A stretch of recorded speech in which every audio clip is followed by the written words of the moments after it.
Looking at the president's 120-word FBI budget request, the so-called skinny, I'll call it Ozempic request, that states that, quote, the undoing of the weaponization of the FBI is one of the administration's top priorities. The weaponization of the FBI is something that deeply concerns me. It should concern all of us. And yet, since taking office, President Trump has been on a revenge tour. He has targeted individuals, universities, law firms, with executive orders to cut them out or to make them come under his will. He has used ICE to disappear U.S. citizens without due process, and he's fully ignored a unanimous Supreme Court order, and then over the weekend wasn't sure if he was obligated to uphold the Constitution of the United States. Bruh. Ms. Dean really looked Kash Patel in the face and said, "I'm about to yandy your whole career." And what happened next has the internet absolutely screaming. He literally started losing it. In your book, your recent book, Government Gangsters, you include an appendix with a list of names that people have referred to as an enemies list. Now, I know you will claim it's just an appendix, not an enemies list. So let's focus on how the president sees it, on what the president calls it. And you proudly display his quote on the front cover of your book. The president calls this a brilliant roadmap, a blueprint. And I have not even raised your storied children's book, The Plot Against the King. It concerns me how many people from this blueprint have been targeted with executive orders and FBI investigations. The FBI cannot be weaponized, and under your leadership, it has been nothing but a weapon alongside the president to go after the president's perceived opponents, to stifle dissent and free speech. A few weeks ago, as we saw through a social media post that you quickly deleted, the FBI arrested a judge in Wisconsin for correctly asking ICE officials if they had a judicial warrant instead of an administrative warrant, which they did not have.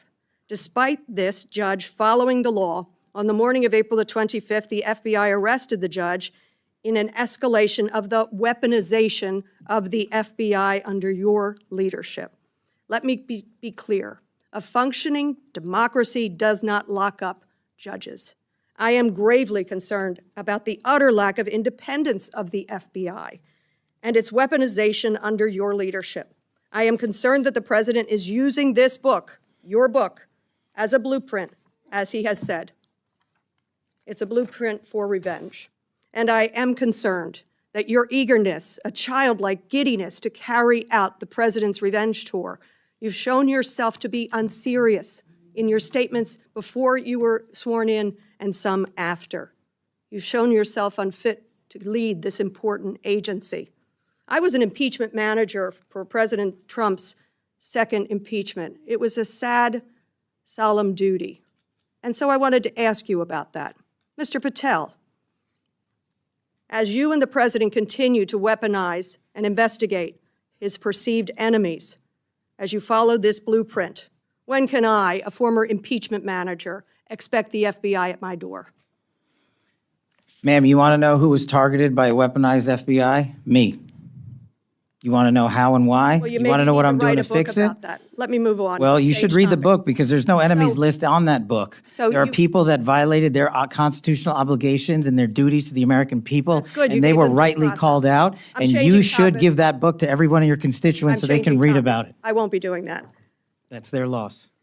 During your Senate confirmation hearings, you repeatedly denied having any involvement as a private citizen in the firing of FBI officials who engaged in the prosecution against January 6 insurrectionists, the violent rioters who beat and killed Capitol police officers, and whom you referred to as political prisoners. Since then, multiple whistleblowers have come forward, and we know that you likely committed perjury. At the same hearing, you claimed you were not familiar with Stu Peters, an anti-Semitic Holocaust denier, despite the fact that you appeared on Mr. Peters' podcast 8 separate times. 8 times, and you claimed not to recall. Mr. Patel, my second question is, should we worry more about your memory or your veracity? We should worry more about your lack of candor. You're accusing me of committing perjury. Tell the American people how I broke the law and committed a felony. Have the audacity to actually put the facts forward instead of lying for political banter so you can have a 20-second donation hit. The answer is both. I believe that the The men and answer is women of you're the failing, not I me. reclaim my time. Go ahead.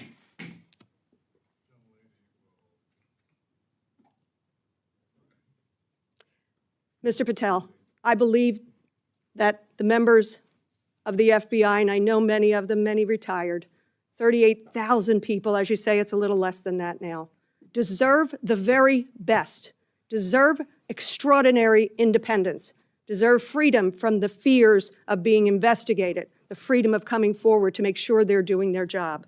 And I'll end with this, that I think it's interesting that in your proposal today, you find yourself at a gulf of difference between you and the president. I wonder how you will resolve that. Will you go to the president and say, we need $11.2 billion, not what you cut out of here? You're asking for more than $1 billion than the president's request. Are you going to go to the president and straighten out that gulf? I'll do what I've always done and represent the American people, defend this country, and make sure the Constitution is always upheld and the FBI is never weaponized. Maybe you should do the same. So you agree with the president when he says he doesn't know if he should uphold his constitutional duty? If you want to just keep putting words in my mouth, the TV cameras are outside. I thank you. I yield back. Again, this is an unserious moment, sadly, for the FBI. I yield back. Kash Patel really showed the whole world who he really is today, and Ms. Dean was the one who made it happen. He's absolutely finished, fam.